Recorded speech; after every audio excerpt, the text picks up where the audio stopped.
और कांग्रेस मुख्यालय में इस समय मौजूद हूँ। 24 साल बाद गैर गांधी कांग्रेस अध्यक्ष मिला है मल्लिकार्जुन खड़गे, और इतिहास में नाम दर्ज हो गया, क्योंकि कांग्रेस पार्टी जो आज़ादी से पहले की पार्टी रही, नेताजी सुभाष चंद्र बोस जिसके अध्यक्ष रहे एक समय पर, उसका अध्यक्ष बनना किसी के लिए भी गर्व की बात होगी। लेकिन सवाल अब यहाँ है कि 2024 में चुनाव है और राहुल गांधी अपनी भारत जोड़ो यात्रा पर हैं, उसके बाद कांग्रेस का अध्यक्ष आना, तो क्या फ़ायदा सर इससे होने वाला है? देखिए, निश्चित तौर पे जो बदलाव है वो प्रकृति का नियम होता है। सतत बदलाव होते रहने चाहिए।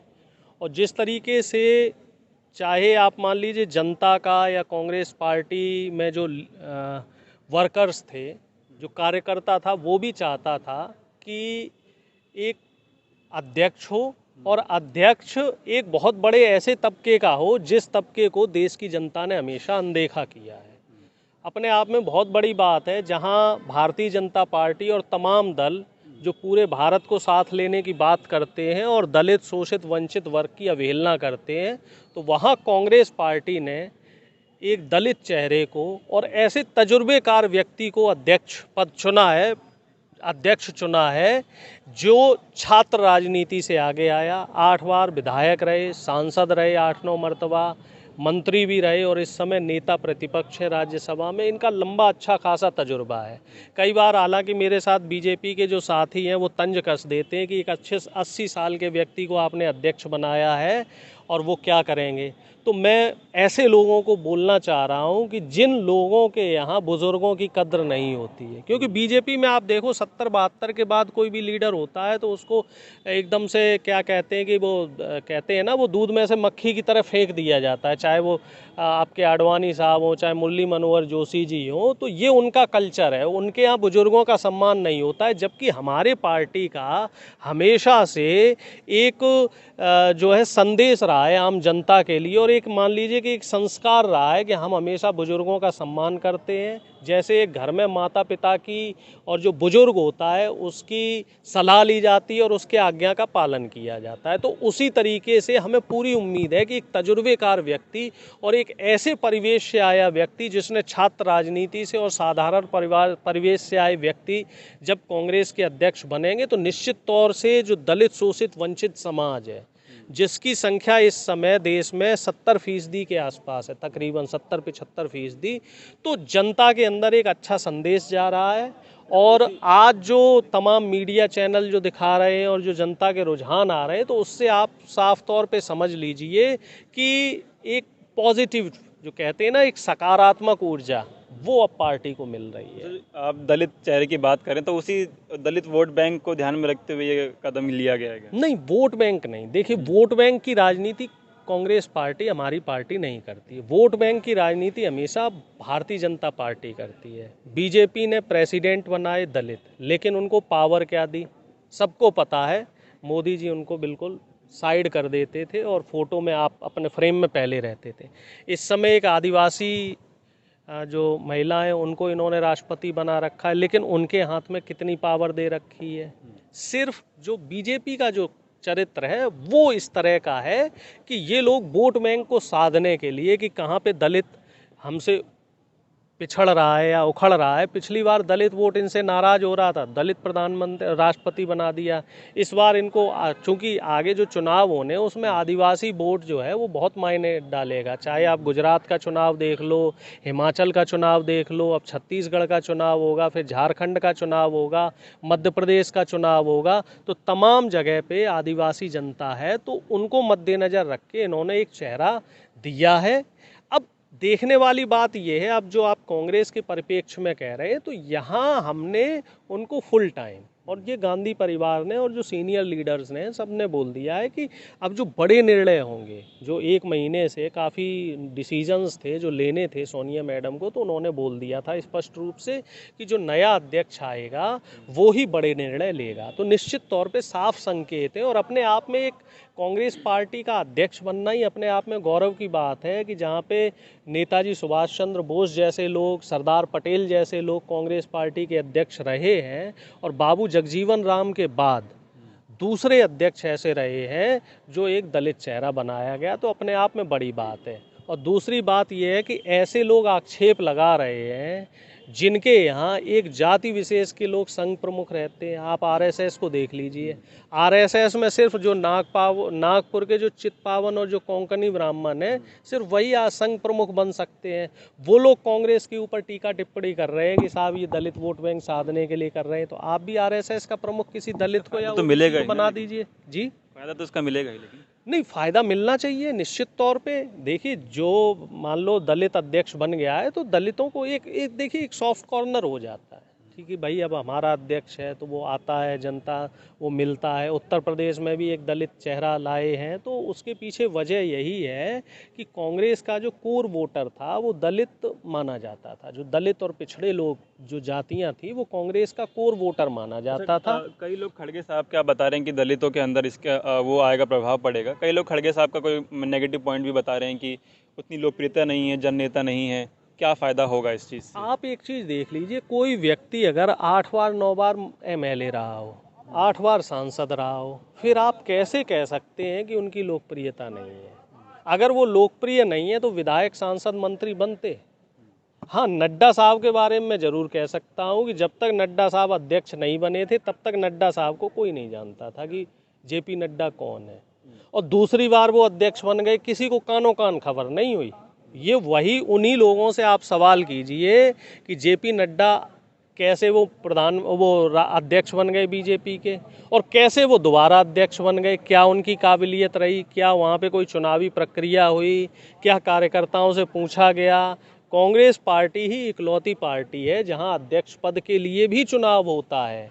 और इससे कल मैं कई न्यूज़ चैनलों को देख रहा था, कुछ चैनल्स पे मैं भी बैठा हुआ था, तो वहाँ ये चर्चा चल रही थी कि कांग्रेस पार्टी में जो इस समय अध्यक्ष पद का चुनाव हुआ है उसने कहीं ना कहीं संकेत दिए हैं और कहीं ना कहीं वो दबाव बना रहे हैं कि भारतीय जनता पार्टी हो या तमाम जो क्षेत्रीय दल हैं। अरविंद केजरीवाल जी देखिए फिर से संयोजक बन गए। जब से आम आदमी पार्टी का जन्म हुआ है तब से केजरीवाल साहब ही उसके संयोजक हैं, वही उसके सर्वे सर्वा हैं, वहाँ नहीं बदल रहे हैं। कहाँ वो कह रहे थे कि एक आदमी को एक पद देंगे, देखो मुख्यमंत्री भी बने हुए हैं, दिल्ली के भी, पंजाब के भी, अब गुजरात में भी मुख्यमंत्री बनना चाह रहे हैं। उनका बस चले तो वो प्रधानमंत्री भी बन जाएं, उनका बस चले तो अमेरिका के राष्ट्रपति भी बन जाएं। उनकी महत्वाकांक्षा नहीं खत्म हो रही। ऐसे ही मोदी जी को देख लीजिए, वन मैन शो है। उनकी पार्टी में सिर्फ 2 लोग हैं जो पूरी पार्टी को चला रहे हैं, और पार्टी किन के लिए चल रही है वो चलवाने वाले भी 2 लोग हैं, अंबानी जी, अडानी जी। पूरा जो देश का पूरा सिस्टम है, देश की पूरी संपदा है, शासन, प्रशासन, RBI, सब अंबानी जी, अडानी जी पे लुटाया जा रहा है। और देश की जनता के हाथ क्या लग रहा है? ग्लोबल हंगर इंडेक्स में हम कहाँ पहुँच गए? 107वें पायदान पे। डॉलर के मुकाबले रुपया कहाँ पहुँच गया है? सर्वे देते हैं, रुपया न्यूनतम स्तर पे 82 भी क्रॉस हो गया है। लेकिन इस पे ना तो वित्त मंत्री जी बात करना चाह रहे हैं, ना इस पे प्रधानमंत्री जी बात करना चाह रहे हैं। बयान दे दिया इस पे। हाँ, वित्त मंत्री जी का भी बयान पूरी जनता ने देखा। उन्होंने किस तरीके से अपना मजाक उड़वाया वो भी पूरी जनता देख रही है। भाई वित्त मंत्री जी का भी, भाई पूरी जो बीजेपी है, हालांकि ये बात नहीं कहनी चाहिए, वो एक महिला चेहरा है, अपना माहौल उड़वाने के लिए इन लोगों को पता नहीं क्या मज़ा आता है कि हम अपना मजाक बनवाएं। भाई तर्क के साथ आप बात कीजिए ना, कि जब भाई रुपया गिर रहा है तो गिर रहा है, उस पर काम कीजिए। आप क्या कह रहे हैं साहब, रुपया नहीं गिर रहा जी, डॉलर मजबूत हो रहा है। ये तो बात तो वही हो गई कि टाइटैनिक नहीं डूबा जी, वो तो जल स्तर बढ़ गया था इसलिए टाइटैनिक के अंदर पानी चला गया। वो मतलब कान कैसे भी पकड़ लो, वो बात तो वही है ना। तो इस तरह की जो बचकानी काम है और बचकानी बातें हैं, ये बीजेपी के लोग ही कर सकते हैं। हम कांग्रेस पे आते हैं, क्योंकि कांग्रेस पिछले कई चुनाव हम लोगों ने देखा हारी 2014 के बाद से। अगर हम देखें, जहां सरकार बनी भी वहां भी कई राज्यों में 5 साल सरकार चली नहीं। अब हम लोग देख रहे हैं कि जो डिफेमिंग राहुल गांधी की गई थी, वो उसमें काफ़ी सुधार आया है पिछले कुछ सालों में। अब भारत जोड़ो यात्रा चल रही है तो उसके बाद भी काफ़ी सुधार हम राहुल गांधी की छवि में देख रहे हैं। और अब दूसरी तरफ खड़गे का नया अध्यक्ष नियुक्त होना, गांधी परिवार से हट के एक नया अध्यक्ष आना, जो कि एक सवाल खड़ा उठता था कि नेपोटिज्म का और परिवारवाद का, वो सवाल ख़त्म होने वाला है। तो इससे क्या फ़ायदे होंगे? और अगले चुनाव, अभी गुजरात और हिमाचल में चुनाव है, उसके बाद 3 बड़े राज्यों में चुनाव है, राजस्थान, मध्य प्रदेश, छत्तीसगढ़ में, और 2024 की तैयारी सभी लोग कर ही रहे हैं। कर्नाटक में भी चुनाव है। देखिए ऐसा है, मैं थोड़ा सा समय लूँगा इसमें। इस देश में 2 तरह की विचारधारा है। एक गांधीवादी विचारधारा जिसमें उदारता है, सत्य है, अहिंसा है, लोगों को जोड़ना है, गरीब तबके, शोषित तबके, वंचित तबके के लिए काम करना है। दूसरी है गोडसे वाली विचारधारा जो कट्टरपंथ को बढ़ावा देती है, देश में सांप्रदायिकता को बढ़ावा देती है, कैपिटलिज्म को बढ़ावा देती है, सामंतवाद को बढ़ावा देती है, पूंजीवाद को बढ़ावा देती है, भेदभाव को बढ़ावा देती है, नफरत को बढ़ावा देती है। तो तकरीबन 50-55 साल देश ने एक विचारधारा को जिया, गांधीवादी विचारधारा को, और देश की जनता को और कहीं ना कहीं मीडिया को और तमाम लोगों को ये लगने लग गया कि नहीं साहब कांग्रेस तो ठीक नहीं है। तो अब दूसरी विचारधारा बचती है। अब उस विचारधारा को देश की जनता ने समय दिया। देश की जनता को लगा, जिस तरीके से उस समय जुमलेबाजी हुई, तो देश की जनता को ये लगा कि शायद ये जो दूसरी विचारधारा के लोग हैं ये अच्छा काम करेंगे। तकरीबन 9 साल होने जा रहे हैं, 8.5 साल से ज़्यादा का समय हो गया है। अब गाहे बगाए आप कहीं भी चर्चा कर लीजिए, ऑफ द कैमरा आप किसी भी व्यक्ति से चर्चा कर लीजिए, ऑन कैमरा हो सकता है वो बोलने में झिझके। इवन बीजेपी के लीडर्स भी ये कह रहे हैं कि कांग्रेस ही ठीक थी, कांग्रेस सबको साथ लेके चलती थी, कांग्रेस सामूहिक विकास की बात करती थी, कांग्रेस पूंजीवाद की बात नहीं करती थी, कांग्रेस जो ताकत है ताकत का समान वितरण करती थी, जैसे कहते हैं ना पावर का इक्वल डिस्ट्रीब्यूशन। लेकिन बीजेपी क्या कर रही है? बीजेपी ताकत का केंद्रीकरण कर रही है। बीजेपी ताकत को सिर्फ एक जगह रख रही है और बाकी लोगों के पास जो देश के साधन है, संसाधन है, उनका विकेंद्रीकरण किया जा रहा है। उन लोगों से वो चीज़ें, मूलभूत सुविधाएं हटाई जा रही हैं। कुल मिला जुला के हम कहें कि मिडिल क्लास को अगर कमज़ोर करने का काम कोई कर रहा है तो वो बीजेपी कर रही है। अब आप पूछेंगे कैसे? 1999 में बीजेपी की सरकार आई, निजीकरण बढ़ा, ठीक है, वाजपेयी जी ने पेंशन खत्म कर दी। अब मोदी जी हैं, मोदी जी क्या कर रहे हैं? मोदी जी नौकरियां खत्म कर रहे हैं धीरे धीरे। अब सरकारी नौकरियों की कोई बात नहीं करता, ठीक है। अब जो मिडिल क्लास था, जो छोटे छोटे उद्योगपति थे, छोटे छोटे जो पूंजीपति थे, जो 5 लाख, 10 लाख, 20 लाख, 50 लाख का काम करते थे, जो कमाई करते थे, उनको धीरे धीरे खत्म करने का काम किया जा रहा है। अगर बीजेपी अपने मंसूबे में कामयाब रही, आरएसएस अपने मंसूबे में कामयाब रही, तो आप निश्चिंत रहिए, आने वाले 10 साल के बाद देश में जो मिडिल क्लास जो कांग्रेस ने बनाया था, लोग कहते हैं ना, देश जो आज की युवा पीढ़ी कहती कांग्रेस ने क्या किया है, कांग्रेस ने मिडिल क्लास बनाया। कांग्रेस ने गरीब बच्चे को शिक्षा का अधिकार दिया, कांग्रेस ने गरीब बच्चे को सरकारी नौकरी का अधिकार दिया, गरीब बच्चा आईएएस बनता है, देश की प्रशासनिक सेवा में जाता है, गरीब बच्चा पायलट बनता है। तो ये सब कांग्रेस की देन है। अब बीजेपी क्या कर रही है? शिक्षा के अधिकार को गरीब लोगों से छीन रही है, शिक्षा महंगी कर रही है, चिकित्सा महंगी कर रही है। तो ये मिडिल क्लास को कुल मिला जुला के चोट पहुंचाने का काम कर रहे हैं। और अब जो आपका दूसरा सवाल था राहुल जी का, निश्चित तौर पे जब इस तरह की यात्राएं होती हैं, कोई भी बड़ा लीडर होता है, बड़ा लीडर तब बड़ा बनता है और तब उसकी इमेज अच्छे से निखर के आती है जब वो जनता के बीच में रहता है और निरंतर जनता से संवाद करता है। कहीं ना कहीं मीडिया कह लो या फिर बीजेपी आईटी सेल कह लो, ये राहुल गांधी जी की जो छवि थी, इमेज थी, इनको धूमिल करने का काम कर रहे थे। लोग कह रहे थे कि राहुल जी क्लास लीडर हैं, लेकिन अभी तो सिर्फ 1 महीना हुआ है, यात्रा तो 5 महीने चलेगी। 1 महीने में ही जनता समझ रही है, क्योंकि अब मीडिया वहाँ नहीं है, अब वहाँ सिर्फ जनता है और राहुल जी है। और जनता समझ रही है अब कि राहुल जी वाकई गरीब, मजदूर, किसान, आम आदमी के लिए सोचते हैं, उनके लिए काम करना चाहते हैं। और राहुल जी जहाँ भी लोगों से मिलते हैं अपनी बात नहीं कहते, उनकी बात सुनते हैं, उनका दर्द सुनते हैं, उनकी समस्याएं सुनते हैं और उन समस्याओं को कैसे हल किया जाए उस पर विचार कर रहे हैं, उस पर उनका काम चल रहा है। और तमाम आपने वीडियो भी देखे होंगे, कैसी मूसलाधार बारिश में भी राहुल जी की जो भाषण था वो निरंतर चलता रहा। और तमाम इस तरह की छोटी मोटी घटनाएं जो चल रही हैं और आगे भी चलती रहेंगी। मीडिया ने वो भी देखा कैसे सोनिया जी पदयात्रा में आ रही थी और राहुल जी ने उनको कार में बिठाया। मतलब एक अच्छे पुत्र होने का भी फर्ज अदा किया। हालांकि प्रधानमंत्री जी इस काम में असफल रहे। प्रधानमंत्री जी ने अपनी आदरणीय माता जी का प्रचार करवाया कि भाई मेरी माँ जो है लाइन में लगी। एक निकम्मा पुत्र ही ऐसा कर सकता है। वो भी प्रधानमंत्री की माँ को लाइन में लगने की क्या ज़रूरत है? जनता को मूर्ख समझा है क्या साहब?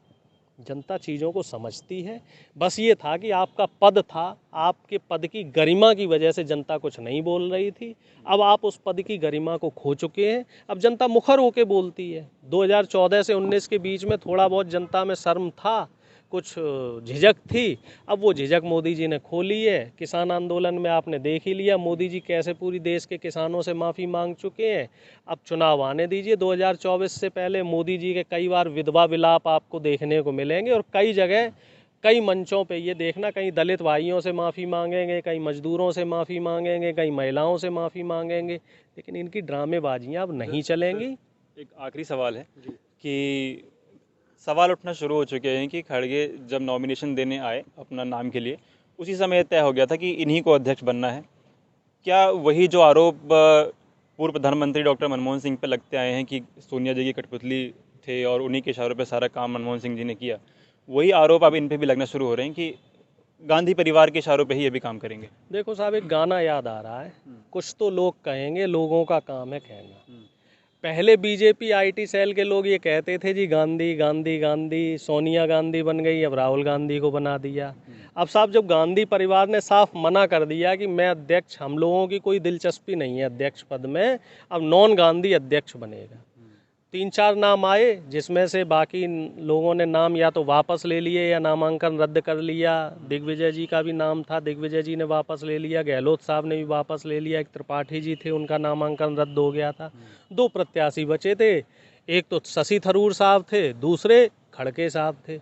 जब 2 व्यक्ति मैदान में हैं तो निश्चित तौर पे एक व्यक्ति जीतेगा। और आप तुलनात्मक अध्ययन कर लीजिए, थरूर साहब और खड़गे साहब के बीच में काबिलियत देख लीजिए उनकी, उनका टैलेंट देख लीजिए, उनका जनसंवाद देख लीजिए, तो निश्चित तौर पे खड़गे साहब जो है हर मामले में शशि थरूर साहब से 20 साबित होते हैं। उम्र हो, तजुर्बा हो, संघर्ष हो, हर चीज़ में। तो ये तो ऑब्वियस है कि जो ज़्यादा तजुर्बेकार व्यक्ति होगा, जो ज़्यादा काबिल व्यक्ति होगा, तो उसी को अध्यक्ष बनाया जाएगा। और ये अध्यक्ष कहीं नामित नहीं हुआ है, अध्यक्ष निर्वाचित हुआ है। लगभग 9800 पीसीसी डेलीगेट्स थे जिन्होंने पूरे देश भर से वोट दिया है। गांधी परिवार के कहने से एक व्यक्ति वोट दे देगा, 10 व्यक्ति वोट दे देंगे, पूरे देश की जनता, पूरे देश के कांग्रेस पार्टी के लीडर्स उनके कहने से वोट नहीं देंगे। आम आदमी जिसको ठीक समझता है उसी को वोट देता है। अगर इतनी गांधी परिवार की बात होती तो मोदी जी क्यों सत्ता में आते? ये तो बिल्कुल बचकानी और बेमानी बातें हैं। इन बातों पे ज़्यादा ध्यान नहीं देना चाहिए। ये बीजेपी की खिसियाहट है, बौखलाहट है, और आईटी सेल का ये काम है, उनको उनका काम करने दीजिए। कहते हैं ना, वो खिसियानी बिल्ली खंबा नोचे, तो अब इनके पास खंबा नोचने के अलावा कुछ नहीं है। और तो सत्ता में नहीं, फिर भी खिसिया रहे हैं, यही तो मजे की बात है। वो सत्ता में है, शासन साधन संसाधन, शासन प्रशासन सब उनके पास है, फिर भी वो खिसिया रहे हैं। क्यों खिसिया रहे हैं? क्योंकि अब उन्हें टांग खींचने का मौका नहीं मिल रहा। पहले वो राहुल जी और सोनिया जी पे ब्लेम करते थे, अभी एक दलित प्रधानमंत्री बन गया है, वो अध्यक्ष बन गया है, तो अब उस पर ब्लेम कर रहे हैं कि साहब चाबी 10 जनपद पे रहेगी। तो कहने वाले कहते हैं, उनको कहने दीजिए। मोदी जी का भी पूरी जनता को पता है, वही बात है ना, वो पहला पत्थर वो मारे जिसने पाप ना किए और जो पापी ना हो। ठीक है, अपने खुद के घर तो शीशे के हैं और दूसरों के यहाँ पत्थर फेंकने का काम कर रहे हैं। खुद तो अंबानी अडानी के इशारों पे चलने वाले प्रधानमंत्री जी हमारे, आरएसएस के मोहन भागवत के कठपुतली प्रधानमंत्री जी हमारे, वो हमें सदाचार का पाठ पढ़ा रहे हैं कि खड़गे साहब किसके इशारे पे चलेंगे, खड़गे साहब उसके इशारे पे चलें। खड़गे साहब बहुत समझदार व्यक्ति हैं, संगठन की उन्होंने बहुत मजबूत राजनीति की है, निश्चित तौर पे मजबूत होगी। इसी वजह से ये डर रहे हैं कि एक काबिल व्यक्ति अध्यक्ष बन रहा है। और राहुल गांधी जी अब अध्यक्ष पद से हट चुके हैं, राहुल गांधी जी अब केंद्र बिंदु नहीं है, तो अब वो किसे टारगेट करेंगे? तो इसलिए उनकी खिसियाहट बौखलाहट देखने में आ रही है। थोड़े कम शब्दों में जवाब देना, क्योंकि वीडियो बहुत बड़ी हो गई है। क्योंकि इससे पहले नीतीश कुमार कई विपक्षी दलों से मिल चुके, सोनिया गांधी से भी मिले, और राहुल गांधी के जाने से पहले राहुल गांधी से भी मिल चुके थे।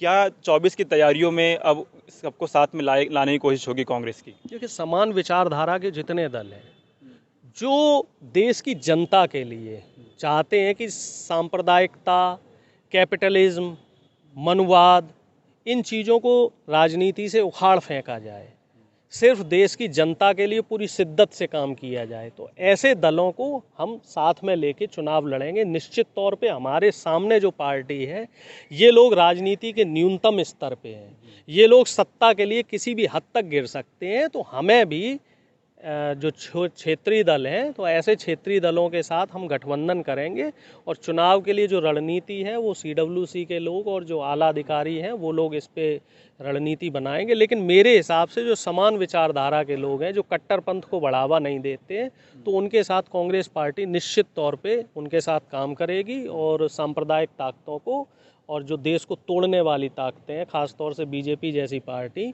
तो इनको हम हटाने के लिए हर भरसक प्रयास करेंगे। ये सवाल इसलिए भी है क्योंकि इससे पहले नीतीश कुमार ने कोशिश करी, शरद पवार ने भी काफ़ी कोशिश करी, नीतीश कुमार लगातार कई लोगों से मिल रहे हैं, उससे पहले ममता बनर्जी ने भी कोशिश करी थी। कांग्रेस कोई पहल नहीं कर रही है। कांग्रेस तो पहल कर ही रही है। कांग्रेस ने तो उपराष्ट्रपति पद के लिए भी पहल की थी, लेकिन उसमें फिर ममता जी पीछे हो गई थी। कांग्रेस पूरी तरीके से तैयार है और कांग्रेस की ही पहल है जो नीतीश जी मुख्यमंत्री हैं।